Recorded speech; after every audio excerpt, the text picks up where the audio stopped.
Hello friends, कैसे हैं आप लोग। आई होप आप सब लोग अच्छे होंगे। हाँ जी बेटे, पिछले वीडियो में हमने Ind AS 115 revenues from contracts with customers को रिवाइज़ करना स्टार्ट किया था और मैंने आपको 5 स्टेप मॉडल में से 2 स्टेप रिवाइज़ करा दिए थे, कॉन्ट्रैक्ट को आइडेंटिफाई करना और परफॉर्मेंस ऑब्लिगेशन को आइडेंटिफाई करना। आज हम आगे के 2 स्टेप की रिवीजन लगाने वाले हैं, ट्रांजैक्शन प्राइस को आइडेंटिफाई करना और उसका एलोकेशन करना। कॉन्सेप्ट कोई नहीं करा रहा जी, मैं तो रिवीजन करा रहा हूँ। लेकिन आज का वीडियो स्टार्ट करने से पहले मैं एक बात सारे बच्चों से डिस्कस करना चाह रहा हूँ कि मैंने जो आपको पिछले वीडियो में रिवीजन कराया था वो 2 मेन लेक्चर्स का कराया था। भी पार्ट 1 तो मैसेज का ही था, उसको छोड़ो। मतलब मेनली मैंने पार्ट 2 और पार्ट 3 आपको रिवाइज़ कराया था। और ये जो पार्ट 4 है, ये तो इसमें क्वेश्चन डिस्कस हुए थे। ये क्वेश्चन डिस्कस नहीं हुए थे सर, ये डाउट डिस्कस हुए थे। पार्ट 2 और पार्ट 3 में जितने भी डाउट्स थे बच्चों को, मैंने जितने क्वेश्चन कराए थे, चाहे वो मॉडिफिकेशन से रिलेटेड थे, कॉम्बिनेशन से रिलेटेड थे, ड्यूरेशन से रिलेटेड थे, उसमें जितने बच्चों ने मेरे से मैक्सिमम डाउट्स पूछे पार्ट 2 और पार्ट 3 में से, वो डाउट्स मैंने पार्ट नंबर 4 में रिकॉर्ड करके दिए। और मेरे को जिन बच्चों के पास तो न्यू रिकॉर्डिंग है, उनकी तो पेन ड्राइव में मैंने डाल के भेजा हुआ है। जिन बच्चों के पास न्यू रिकॉर्डिंग है उनके पास तो पार्ट 4 के नाम से डाउट सेशन ऑलरेडी है। जिन बच्चों के पास पुरानी रिकॉर्डिंग्स हैं उनके मेरे पास मैसेज आए कि जिंदल सर हमें भी डाउट सेशन दिखाओ। तो मैंने अपने मेन टेलीग्राम चैनल पे, जिस पे कि सारे स्टूडेंट्स हैं, एक रिवीजन वाला चैनल है, एक मेन चैनल है, तो मैंने इसको अपलोड कर दिया है पार्ट 1 के नाम से। जिन बच्चों के पास लेटेस्ट रिकॉर्डिंग है और उनके पार्ट्स जो मैं बोल रहा हूँ उनके साथ मैच करते हैं, उनको वो देखने की ज़रूरत नहीं है, क्योंकि पार्ट नंबर 4 को मैंने रीटाइटल करके डाउट सेशन पार्ट 1 बना के अपलोड कर दिया है। ये पुराने बच्चों के लिए किया है मैंने। जो बच्चे नए हैं उनकी तो पेन ड्राइव में पार्ट 4 में ही डाउट सेशन है, वो तो देखते समझ आएंगे यार ये तो डाउट क्लास है, हमारी पेन ड्राइव में है। तो जितने बच्चे पुराने हैं उनको मैंने टाइटल चेंज करके पार्ट नंबर 4 को डाउट सेशन पार्ट नंबर 1 बना के दे दिया है, ताकि अगर पिछली रिविजनरी क्लास में किसी क्वेश्चन में भी उनको प्रॉब्लम है तो वो उनको यहाँ पे मिल जाएगा।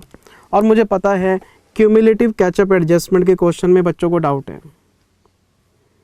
क्यूमुलेटिव कैचअप एडजस्टमेंट के क्वेश्चन में बच्चों को डाउट है, तो वही चारों क्वेश्चन मैंने डाउट क्लास में डिस्कस किए हुए हैं। क्यों, अभी इतना टाइम हो गया पढ़ाते हुए, पता होता है कि इस क्वेश्चन में बच्चे को डाउट आएगा, पहले रिकॉर्ड करके दे दो, ताकि बच्चे को मेरे से क्वेरीज पूछनी ही ना पड़े, वो इंडिपेंडेंट हो जाए, है ना।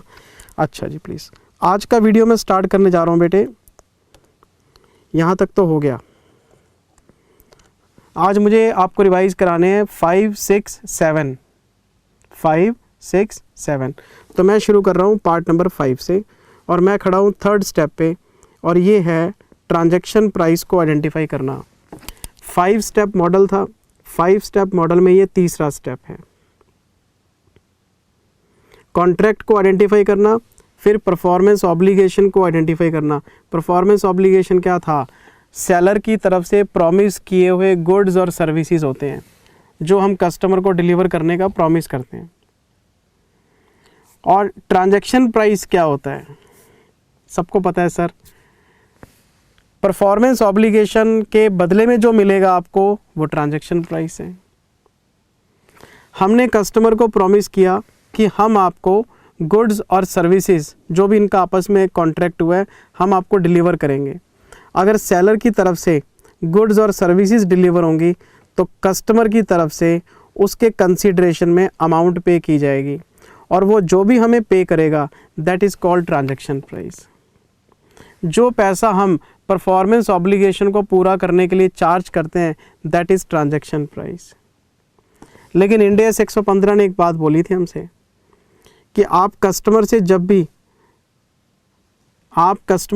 भी परफॉर्मेंस ऑब्लिगेशन के बदले में कुछ भी रिकवर करेंगे तो उसमें आपको देखना पड़ेगा कि थर्ड पार्टी के बिहाफ पे तो कुछ कलेक्ट नहीं कर रहे आप। फॉर एग्जांपल, मैं स्टूडेंट से फ़ीस लेता हूँ तो मुझे पता है ना उसमें GST है, और ट्यूशन फीस पे 18% GST जाता है। तो मेरे पास अगर किसी बच्चे के 11,800 आते हैं तो मुझे पता है ना कि उसमें 1,800 रुपये तो GST के हैं, 10,000 रुपये मेरे हैं। तो 11,800 मैंने जो आपसे लिए हैं उसमें third party collection means collection on behalf of government, कोई GST है, कोई भी टैक्स है,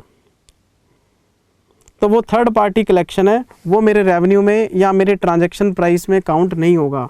ट्रांजैक्शन प्राइस में वही अमाउंट काउंट होगी जो मेरी पॉकेट में आएगी। और अगर मैं थर्ड पार्टी के बिहाफ पे कुछ भी कलेक्ट करता हूँ तो वो हमारा ट्रांजैक्शन प्राइस से बाहर रहेगा। तो पक्की बात है, जो हम GST या वैट या कोई भी एक्साइज कुछ भी कलेक्ट करते हैं सर, कुछ भी, वो सब आपका ट्रांजैक्शन प्राइस से बाहर रहता है। तो स्टूडेंट की फ़ीस का वो हिस्सा जो मेरे को मिलने वाला है, आप एप्पल के स्टोर पे गए, आपने एप्पल का फ़ोन ख़रीदा सर, तो आप कभी बिल देखो तो उसमें पता होता है कि ये एक्सक्लूडिंग टैक्स अमाउंट है, ये टैक्स है और ये टोटल अमाउंट है। तो वो जो स्टोर वाला बंदा है वो थर्ड पार्टी के बिहाफ पे जो कलेक्शन किया है, गवर्नमेंट के बिहाफ पे जो उसने GST कलेक्ट किया आपसे, वो उसका ट्रांजैक्शन प्राइस नहीं है, वो तो आपसे लेगा, सरकार को दे देगा। जय श्री राम। टैक्स तो वो अमाउंट है जो सरकार हड़प कर जाती है। सर देश को चलाने के लिए भी टैक्स चाहिए, ज़रूरी है, नहीं तो सर सड़कें, पानी, ये तो सब बच्चों वाली बातें हैं। हम टैक्स पे नहीं करेंगे ईमानदारी से तो सरकार कैसे चलेगी, है ना? देश का डिफेंस मजबूत कैसे होगा?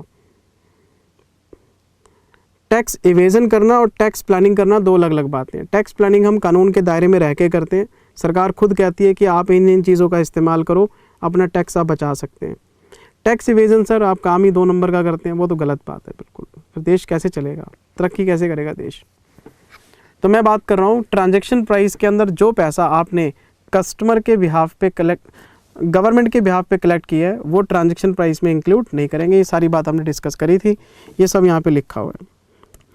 फिर मैंने आपको एक बात और लिखवाई थी कि इंड AS 115 ट्रांजैक्शन प्राइस को प्रभावित करने वाले 4 या 5 फैक्टर्स की बात करते हैं। ट्रांजैक्शन प्राइस बड़ी सिंपल सी डेफिनेशन है कि जो हमें कस्टमर से मिलेगा that is transaction price. Taxes waxes को बाहर रखो, ख़त्म हो गई बात। लेकिन 4 या 5 फैक्टर ऐसे हैं जो आपके ट्रांजैक्शन प्राइस को चेंज कर सकते हैं। Number 1 variable consideration, point number 2 financing component, point number 3 non monetary consideration और point number 4 amount paid to customer. और लास्ट में एक पॉइंट मैंने एडिशनली और लिखवाया था और वो था राइट टू रिटर्न। वैसे 4 मेन फैक्टर हैं, 5वां एडिशनल है राइट टू रिटर्न, उस पर क्वेश्चन भी था स्टडी मैट में। तो variable consideration, financing component, non monetary consideration और अमाउंट पेड टू कस्टमर और राइट टू रिटर्न, ये टोटल 5 फैक्टर हैं जो आपके ट्रांजैक्शन प्राइस को चेंज कर सकते हैं। मेनली 4 ही हैं, राइट टू रिटर्न हमने एक्स्ट्रा में कवर किया था। तो सबसे पहले मैं वेरिएबल कंसीडरेशन की बात करता हूँ। एक बात का ध्यान रखिएगा, हम पार्ट नंबर 5 रिवाइज कर रहे हैं, ट्रांजैक्शन प्राइस को रिवाइज कर रहे हैं। ट्रांजैक्शन प्राइस वो अमाउंट है जो कस्टमर से मिलेगी, लेकिन हमें एक्सक्लूडिंग टैक्सेस लेनी है। चलो टैक्स बाहर कर दिए, एक्सक्लूडिंग टैक्सेस में ये भी फिर चेंज हो सकती है 4 रीज़न की वजह से। उसमें पहला रीज़न हम स्टडी करने जा रहे हैं, रिवाइज करने जा रहे हैं वेरिएबल कंसीडरेशन। और वेरिएबल कंसीडरेशन क्या है सर? वेरिएबल कंसीडरेशन आपके ट्रांजैक्शन प्राइस को प्लस भी कर सकता है, माइनस भी कर सकता है। ये ट्रांजैक्शन प्राइस को बढ़ा भी सकता है, ट्रांजैक्शन प्राइस को कम भी कर सकता है। मतलब जो पैसा आपको कस्टमर से मिलना है वो बढ़ भी सकता है, कम भी हो सकता है। और इसमें मैंने आपको बहुत सारी बातें बताई थी सर। कौन कौन सी बातें बताई थी बेटे मैंने आपको मैंने बताया था discount, rebate, refund, price concession, performance bonus, incentive, penalties. शायद आपको याद हो मैंने बहुत सारे एग्जाम्पल भी दिए थे और बहुत सारी केस स्टडीज़ भी कराई थी।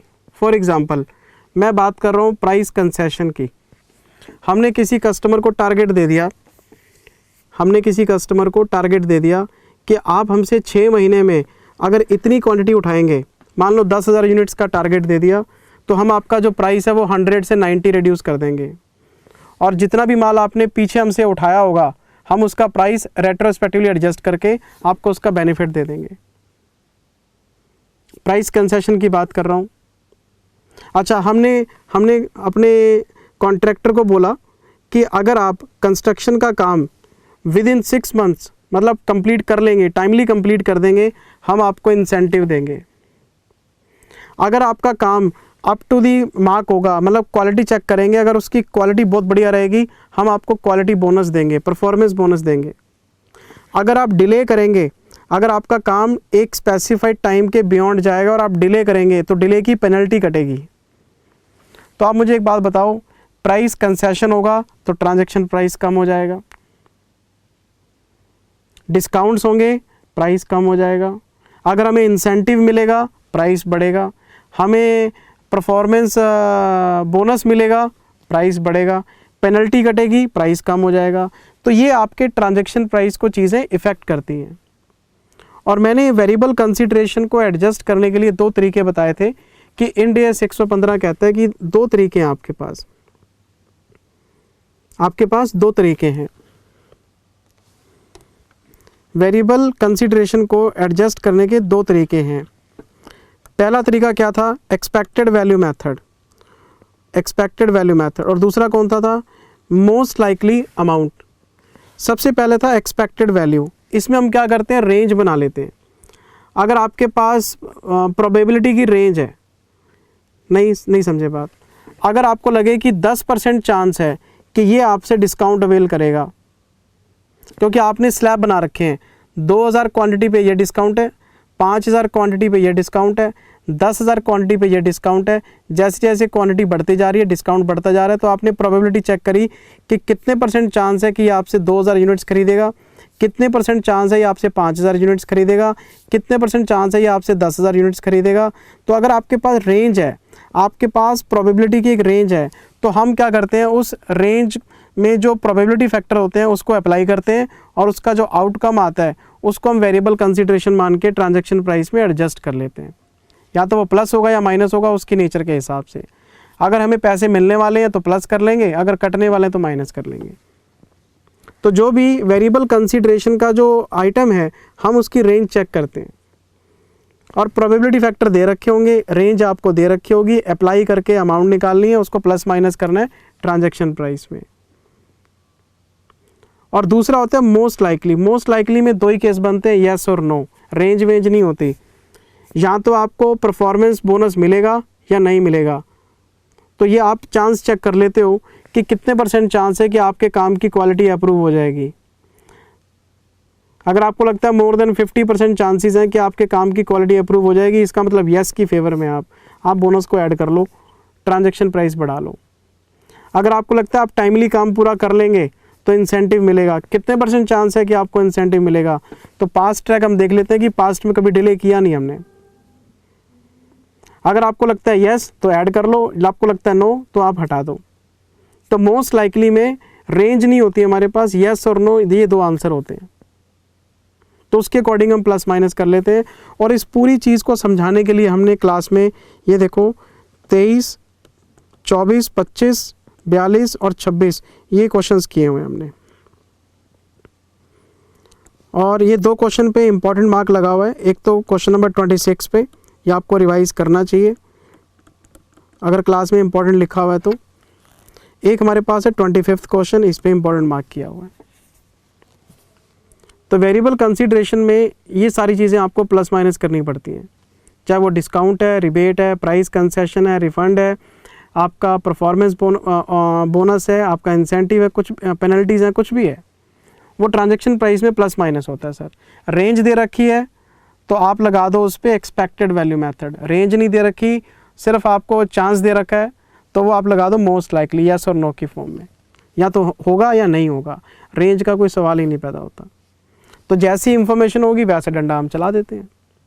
ये क्वेश्चन की आप एक बार नंबरिंग चेक कर लेना, और रिवीजन में कम से कम आपको ये तो पता लग ही रहा होगा कि किस कॉन्सेप्ट के साथ कौन कौन से क्वेश्चन रिलेटेड हैं। तो उसमें से जो इंपॉर्टेंट लगते हैं वो आप रिवाइज कर लो। पढ़ना तो सर आपको ही पड़ेगा ना सर, मैं चाहे आपको चैप्टर करा दूं, मैं चाहे आपको रिवाइज करा दूं, अल्टीमेट मेहनत तो बच्चे की है। वो तो हम टीचरों की आदत है रैंक वैंक का हम क्रेडिट ले लेते हैं बेशर्मों की तरह, पहले नहीं लेते थे। मैं तो देखो 2002 से पढ़ा रहा हूँ, ठीक, बहुत साल हो गए पढ़ाते हुए। हमने तो कभी ज़िंदगी में शुरुआत में जब पढ़ाना शुरू किया था तो हमारा तो ध्यान जाता नहीं था मेरिट की तरफ कि ये बच्चा हमारा है। ये तो IIT से ट्रेंड आया है सर। हम तो ये सोचते थे CA में पास होना ही बहुत बड़ी बात है। जिस बच्चे ने CA एग्ज़ाम को क्रैक कर लिया, हाँ बच्चा मेरिट के साथ पास हो गया, बहुत बढ़िया बात है। हम तो बस इतना ही सोचते थे पहले। ये तो आजकल का जो पिछले 4-5 साल में माहौल बदला है, रैंक, अच्छा कितने नंबर आए तेरे, क्या स्ट्रेटजी है, हमने कभी दिमाग नहीं लगाया। हमारा काम था सिलेबस बच्चे को कराना, बच्चे का काम था पढ़ना, पेपर देना, पास हो जाना, बात ख़त्म। बस एडवांस होते जा रहे हैं सर, बस हर चीज़ बिज़नेस से कनेक्ट होती जा रही है। अब सब लोग कर रहे हैं तो जो लोग नहीं करेंगे वो पीछे हो जाएंगे, वो अपने पुराने विचारों के साथ नहीं जी सकते, उनको भी उनके लोगों के हिसाब से चलना पड़ता है। तो हमें पता होता है इन बातों का कि यार ये तो सब हम कॉम्प्रोमाइज़ कर रहे हैं अपने एथिक्स के साथ, ये नहीं करना चाहिए। बच्चे का क्रेडिट है, उसकी फैमिली का क्रेडिट है। अरे जान मार के पास किया बच्चे ने एग्ज़ाम को, उसको दे दो ना क्रेडिट, बस वो चल रहा है, ठीक है जी। पढ़ना बेटे आपने है, मेहनत आपकी है, 100% क्रेडिट आपका है। हमारा तो कोई अधिकार है ही नहीं, हमने तो सिर्फ गाइड किया आपको। पढ़ा तो बच्चा ही ना, दिमाग तो उसने लगाया ना।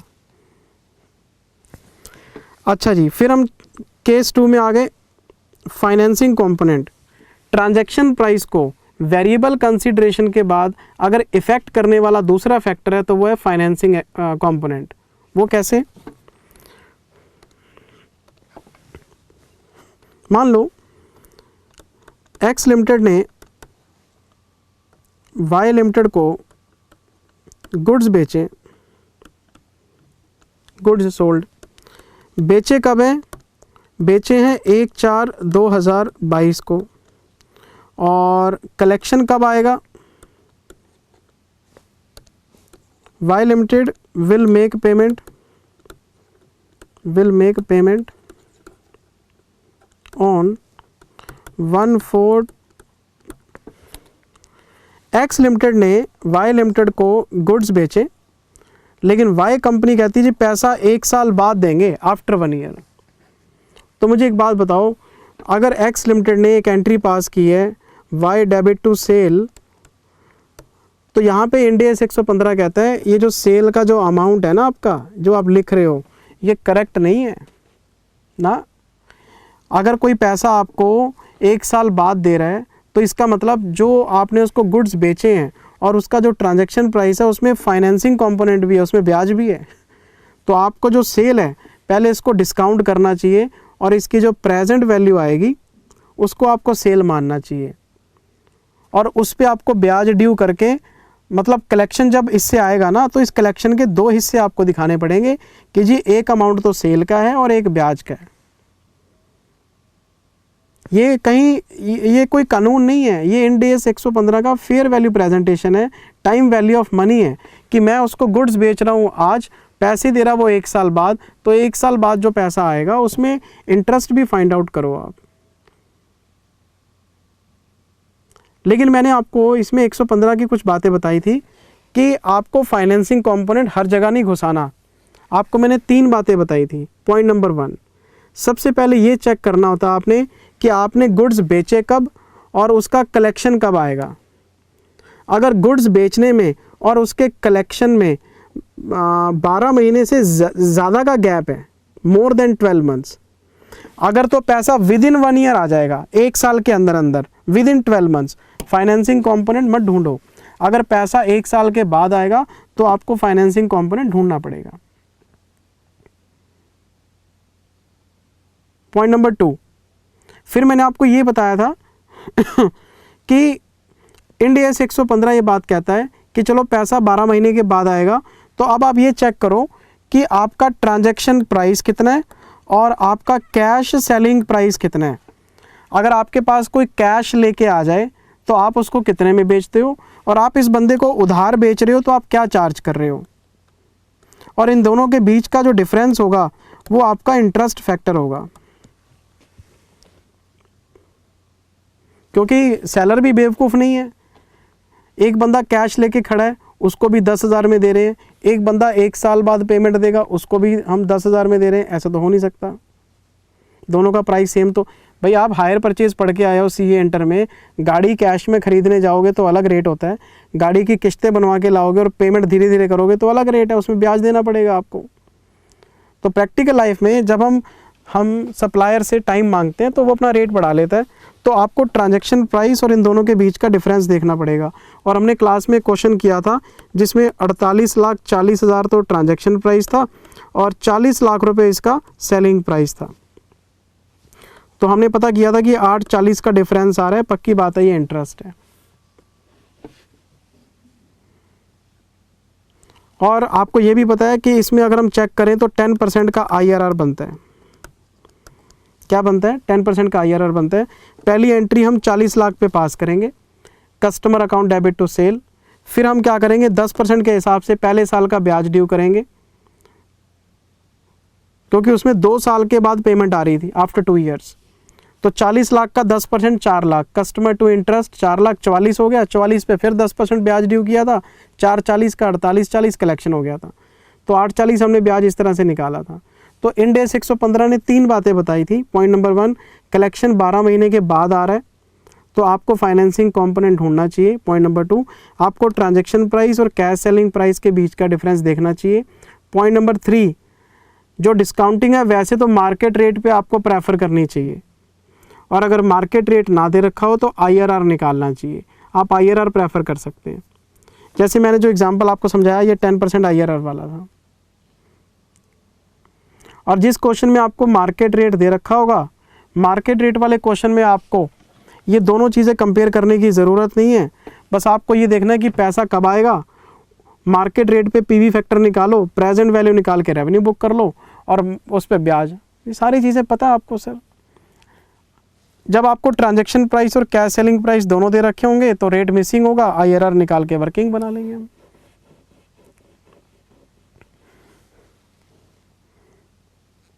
तो क्वेश्चन टू क्वेश्चन आपका आंसर वेरी करता है। क्लास में क्वेश्चन किए हुए हैं सर। हर जगह फाइनेंसिंग कंपोनेंट नहीं घुसाते हम। 1 साल से ऊपर की ट्रांजैक्शन होनी चाहिए। हम ट्रांजैक्शन प्राइस और कैश सेलिंग प्राइस को कंपेयर करके देख लेते हैं कि प्राइस का डिफरेंस है, ब्याज तो है इसमें। पॉइंट नंबर 3, पहली बात हम मार्केट रेट के हिसाब से प्रेफरेंस देखते हैं, मार्केट रेट ना तो IRR निकाल लेते हैं। लेकिन हम ट्रांजैक्शन प्राइस को डिस्काउंट करेंगे ज़रूर, क्योंकि टाइम वैल्यू ऑफ मनी का कॉन्सेप्ट लागू हो जाता है सर यहाँ पे। तो अगर वेरिएबल कंसीडरेशन है तो वेरिएबल कंसीडरेशन की वजह से आपका ट्रांजैक्शन प्राइस इफेक्ट होता है। अगर कोई फाइनेंसिंग कंपोनेंट है तो उसकी वजह से भी ट्रांजैक्शन प्राइस इफेक्ट होता है। डिस्काउंट, रिबेट, प्राइस कंसेशन, ये सब चीज़ें ट्रांजैक्शन प्राइस को कम कर देती हैं। फाइनेंसिंग कंपोनेंट आपके ट्रांजैक्शन प्राइस को कम कर देता है, क्योंकि लिया तो हमने 48-40 है, लेकिन ट्रांजैक्शन प्राइस 40 ही मानेंगे। ऊपर का पोर्शन तो सारा फाइनेंसिंग कंपोनेंट में निकल जाएगा। ये सारी बातें हमने क्लास में रिवाइज करी थी सर। ये देखो आप, फाइनेंसिंग कंपोनेंट में आपको चेक कराता हूँ। जो नोट्स में लिखा है सर मैं वही बोल रहा हूँ। ये देखो आप, the difference between transaction price for promised goods and cash selling price. अगर तो इसका डिफरेंस इनसिग्निफिकेंट है, ट्रांजैक्शन प्राइस मान लो 10,000 है और आपका कैश सेलिंग प्राइस भी 10,000 है या 11,000, अगर उसका डिफरेंस सिग्निफिकेंट नहीं है तो ब्याज कहाँ से? फिर ब्याज आपको ढूंढने की ज़रूरत नहीं है। देन फाइनेंसिंग कंपोनेंट में भी इग्नोर्ड। मुझे बताओ प्रैक्टिकल लाइफ में ये पॉइंट लागू होगा, कौन अपना नुकसान करेगा सर? एक बंदा कैश लेके खड़ा है तो भी 10,000 में ले जा, एक कहता है 1 साल बाद पेमेंट दूंगा तो भी 10,000 में ले जा, तो फिर वो कैश क्यों देगा? वो कहेगा मैं भी 1 साल बाद ही दे दूंगा। प्रैक्टिकली नहीं है सर ये पॉइंट। प्रैक्टिकली अमाउंट दोनों डिफरेंट करेंगे, डिफरेंस तो होगा ही होगा अमाउंट के अंदर। ये सिर्फ एक थ्योरेटिकल नोट है। अच्छा जी, ड्यूरेशन चेक करो। ड्यूरेशन अगर कोई कलेक्शन 1 साल के अंदर अंदर हो जाता है तो फाइनेंसिंग कंपोनेंट इग्नोर किया जा सकता है। अच्छा जी, मार्केट रेट के हिसाब से चलो, अगर मार्केट रेट नहीं है तो IRR भी ले सकते हैं। ये सारी बातें हमने क्लास में डिस्कस करी थी। फिर मैंने 2 बातें और बताई थी जिसमें कि फाइनेंसिंग कंपोनेंट आपको चेक नहीं करना। कौन कौन सी 2 बातें? पॉइंट नंबर 1, मुझे कोई कस्टमर एडवांस पकड़ा गया। अगर मुझे कोई कस्टमर एडवांस पकड़ा गया तो मैं एडवांस पे थोड़ा ना फाइनेंसिंग अमाउंट निकालूंगा, जो पैसा मैंने लेना है उसका फाइनेंसिंग कंपोनेंट तो मैं निकाल सकता हूँ, जो पैसा मेरे पास एडवांस में आ गया उस पर थोड़ा ना मैं ब्याज दूंगा। तो अगर मेरे पास कोई कस्टमर की एडवांस अमाउंट आ जाती है उस पर ब्याज नहीं निकालना आपने। पॉइंट नंबर 2, अगर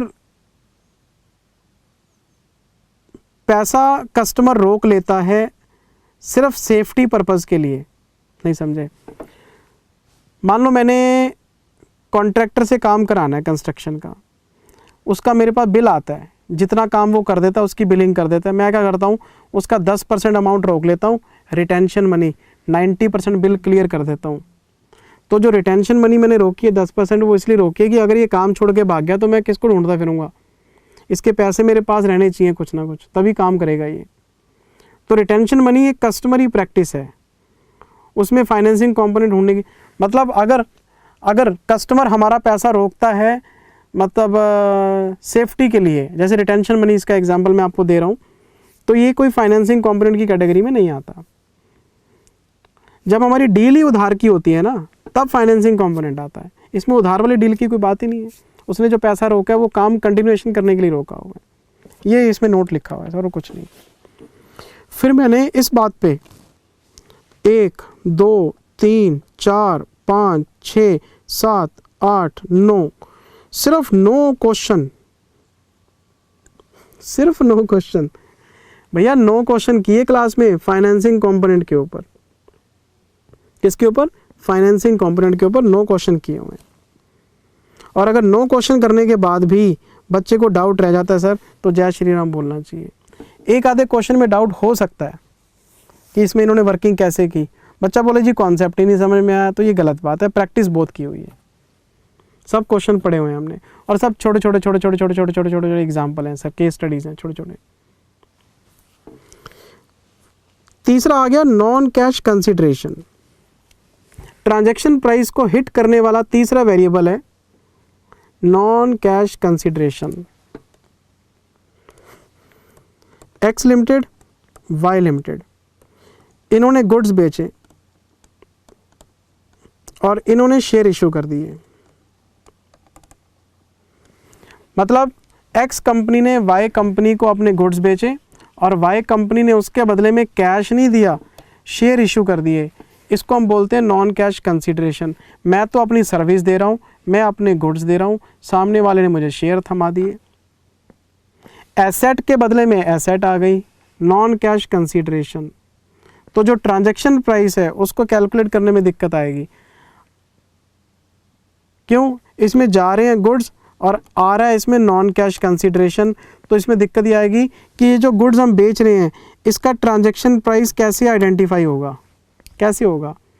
तो यहाँ पे इन्होंने दो रूल बताए हैं। रूल नंबर 1, ये जो एक्स लिमिटेड है, एक्स, ये इन शेयर्स की फेयर वैल्यू पता कर ले। नहीं समझे? Fair value of consideration received he transaction price है। अगर मान लो मेरे को 10,000 शेयर्स मिले हैं और एट द रेट ऑफ 120 मिले हैं, तो मैं बोलूँगा मैंने अपने गुड्स 12 लाख में बेच दिए हैं। Fair value of non cash consideration received, ये आपका ट्रांजैक्शन प्राइस है फॉर दी सोल्ड गुड्स और सर्विसेज।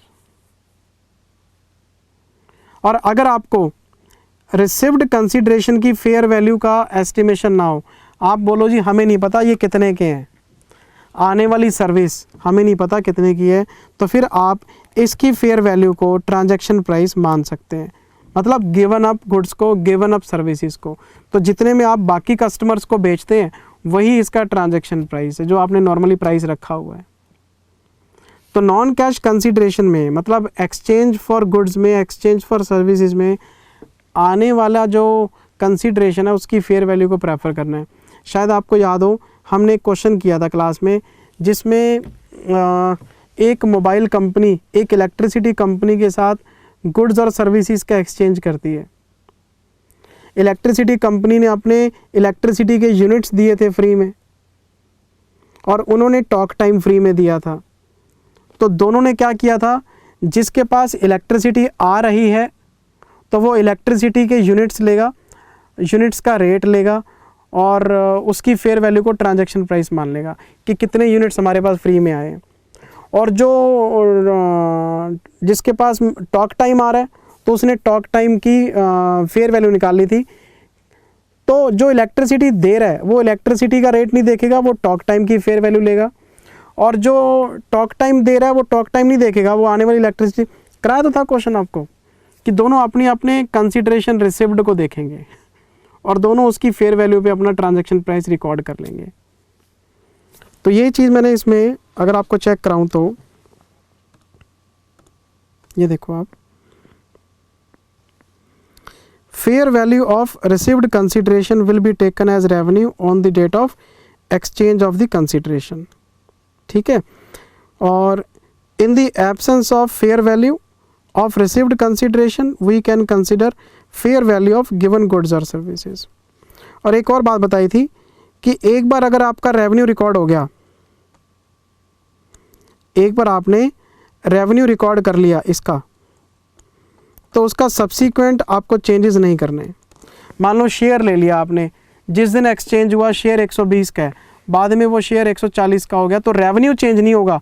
शेयर की वैल्यूएशन करनी है कर लो आप, रेवेन्यू चेंज नहीं होगा। वो जो फ्लक्चुएशन है वो आपका इंड AS 109 के हिसाब से हम जो इंड AS में वो चीज़ पड़ती है उसके हिसाब से वैल्यूएशन कर लो आप, रेवेन्यू चेंज नहीं होगा।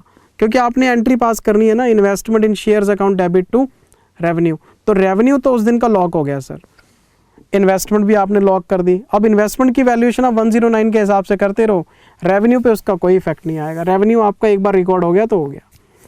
और हमने इसके ऊपर कौन कौन से क्वेश्चन किए थे क्लास में,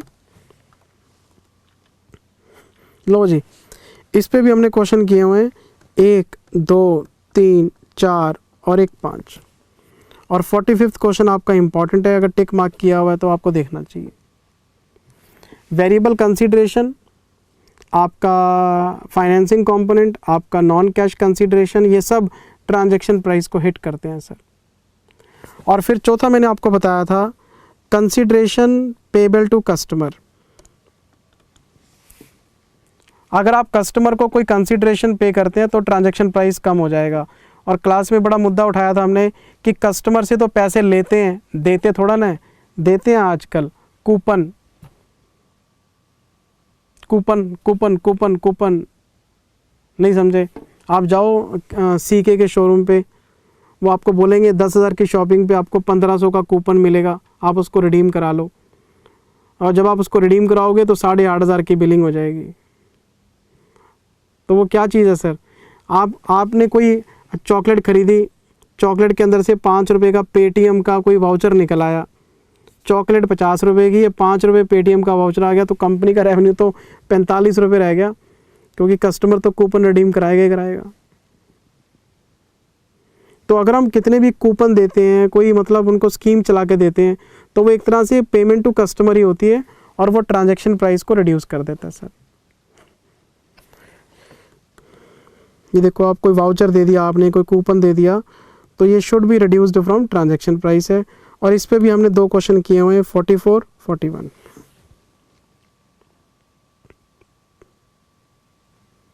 44, 41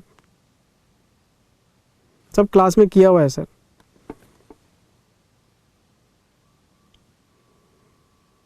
चलें जी आगे।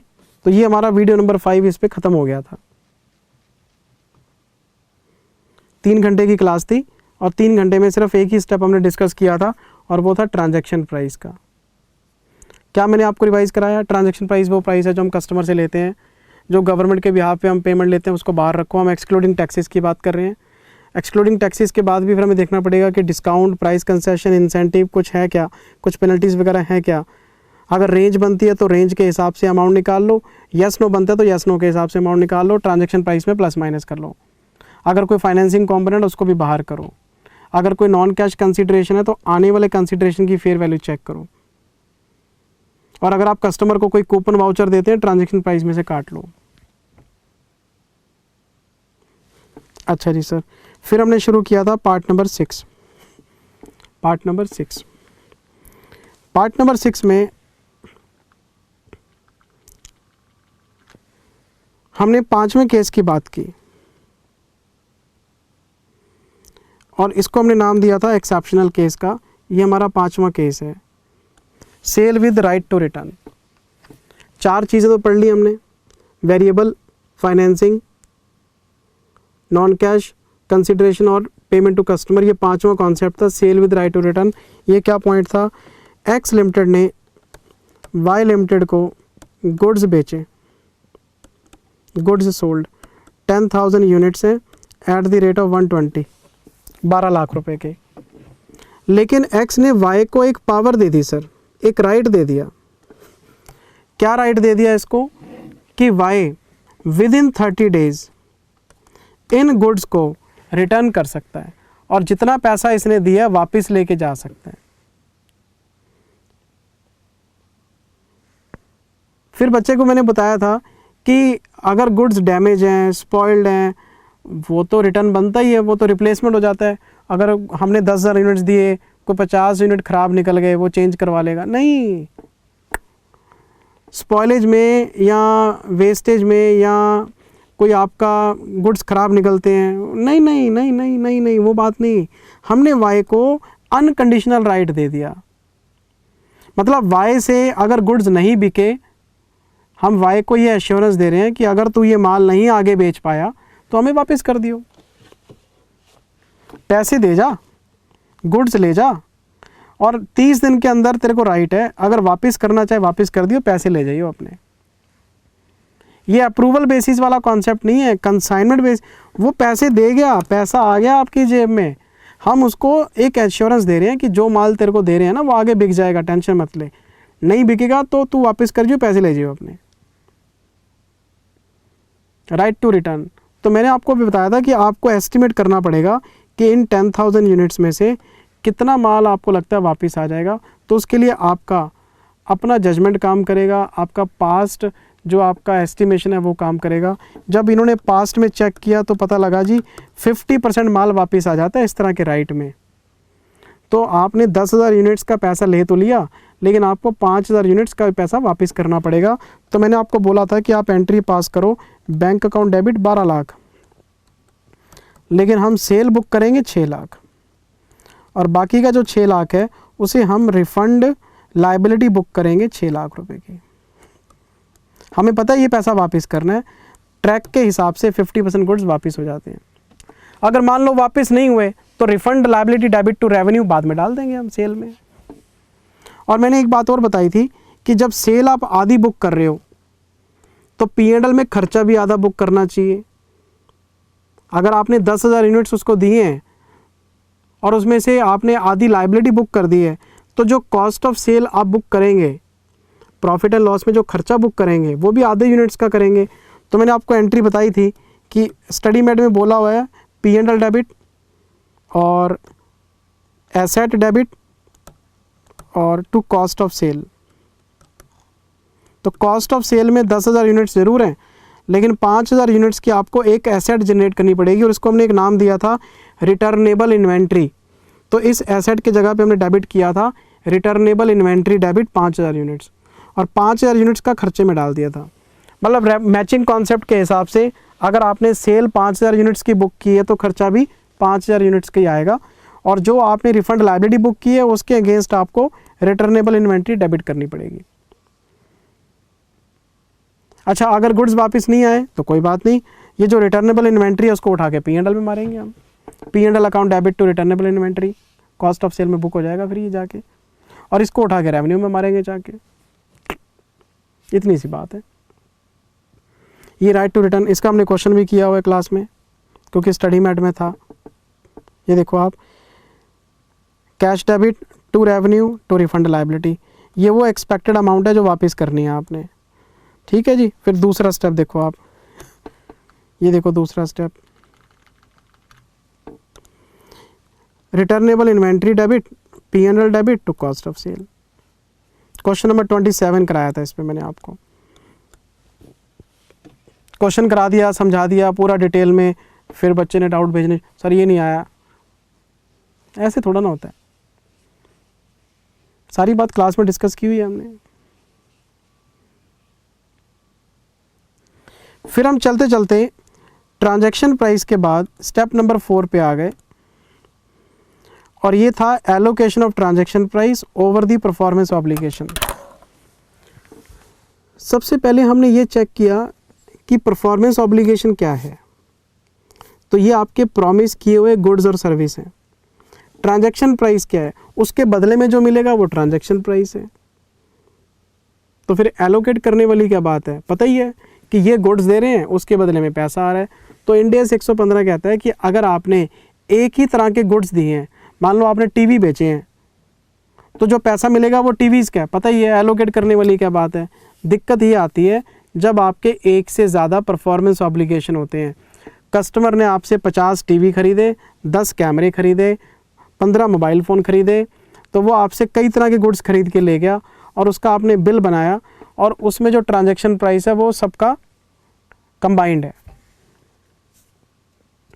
तो जो पैसा आप उससे ले रहे हैं वो एक से ज़्यादा गुड्स और सर्विसेज के लिए है, तो आपको उसको एलोकेट करना पड़ेगा। उसको क्या करना पड़ेगा, एलोकेट करना पड़ेगा। तो ट्रांजैक्शन प्राइस को हमें गुड्स या सर्विसेज वाइज एलोकेट करना आना चाहिए। बहुत ही सिंपल मेथड इंडिया 115 कहता है कोई टेंशन वाली बात नहीं है। जितने भी प्रोडक्ट, मान लो 3 प्रोडक्ट हैं,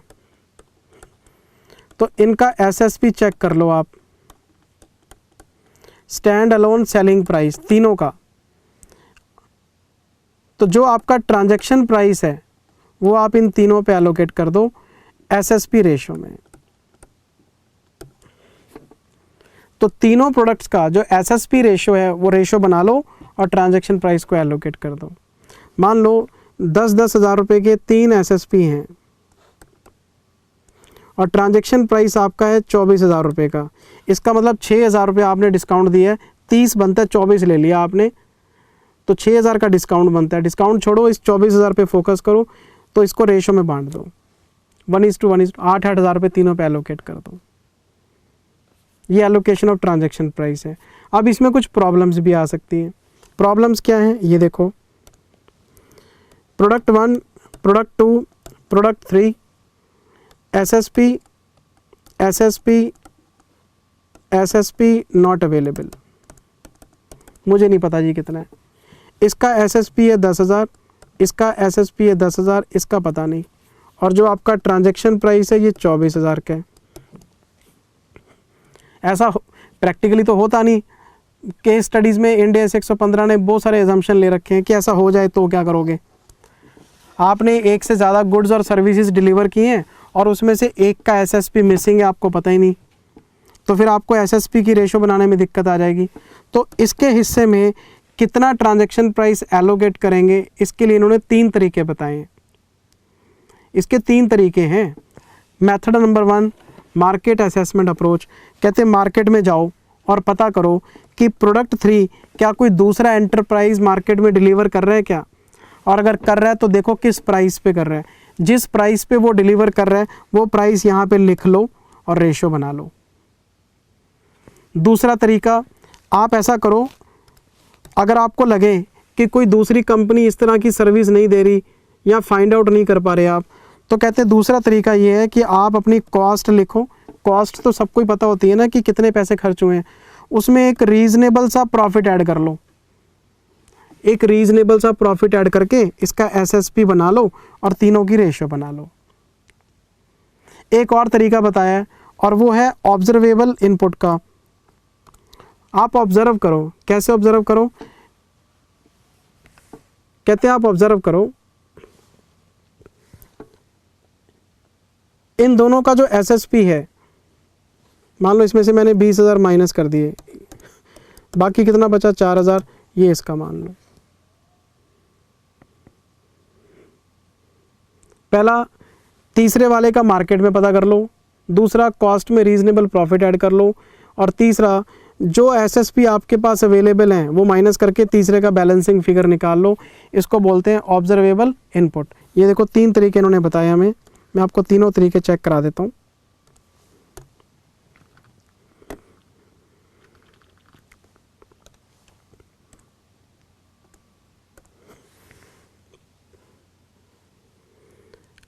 Transaction price shall be allocated over all the performance obligations in the ratio of their standalone price। ठीक है जी।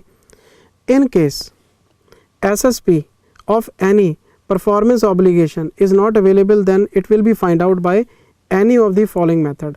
पहला है मार्केट असेसमेंट अप्रोच, कहते जी मार्केट में पता करके आओ कि सिमिलर गुड्स का क्या रेट है, ठीक है जी। दूसरा कॉस्ट प्लस रीजनेबल मार्जिन। तीसरा रेजिड्यूल मेथड, ये कैसे आता है, टोटल ट्रांजैक्शन प्राइस ले लो और ऑब्जर्वेबल एसएसपी माइनस कर लो अदर गुड्स का, बैलेंसिंग फिगर उसका हो जाएगा।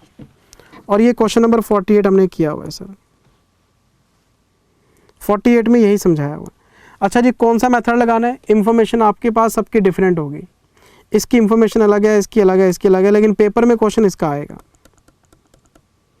क्योंकि इसमें कुछ करने लायक है। आपके मेथड 3 के अंदर पेपर में क्वेश्चन आएगा तो थर्ड मेथड में से आएगा। अच्छा, फिर मैंने आपको एक चीज़ और बताई थी,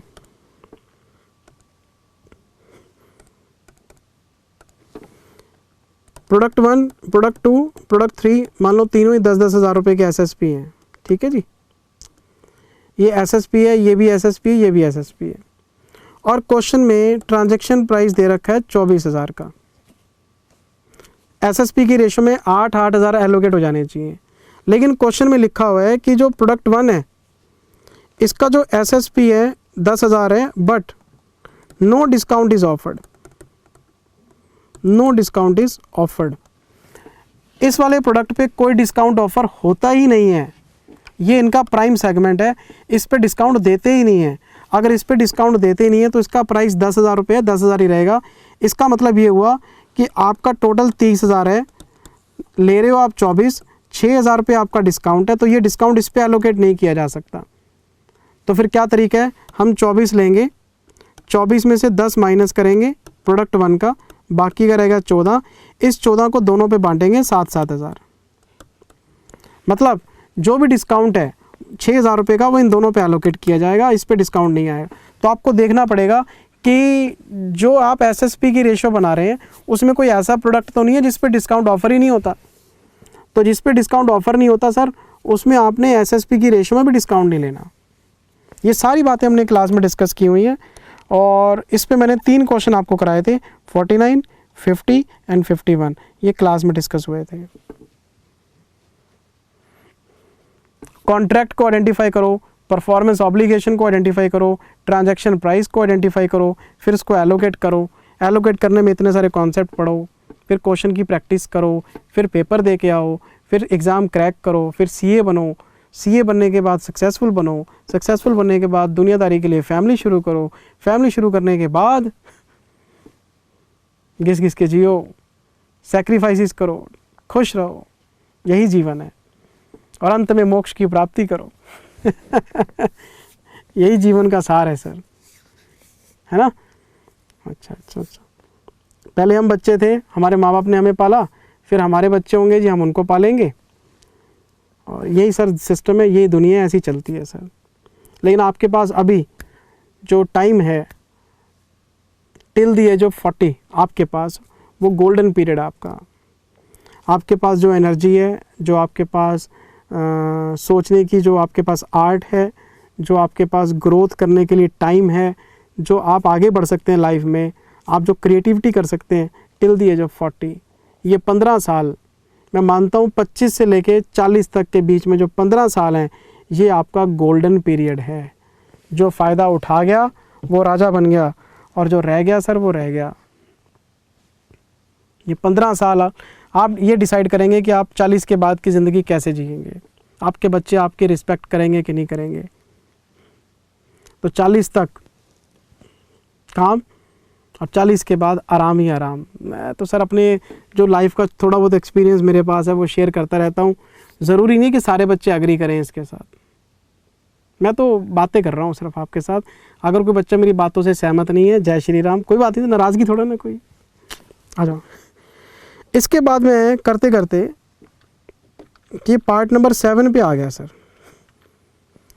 और ये पार्ट नंबर जो 7 है, ये इतने सारे जो क्वेश्चंस हैं, इतने सारे, ये डाउट्स के हैं सर। मैंने जो पार्ट नंबर 5 और 6 में ये 2 वीडियो आपको रिवाइज़ कराए, उसमें जो जितने भी क्वेश्चन हैं, वो सारे क्वेश्चन में जितने भी डाउट्स आए हैं बच्चों को, वो सारे डिस्कस किए हुए हैं। और इसको भी मैंने मेन टेलीग्राम चैनल पे डाल दिया है, और इसको रीटाइटल कर दिया है। इसको मैंने रीटाइटल कर दिया है पार्ट 2 डाउट सेशन। तो अगर किसी बच्चे को इन क्वेश्चंस में दिक्कत है तो वो डाउट सेशन 2 देख सकता है। मैंने सारे डिस्कस कर दिए हैं।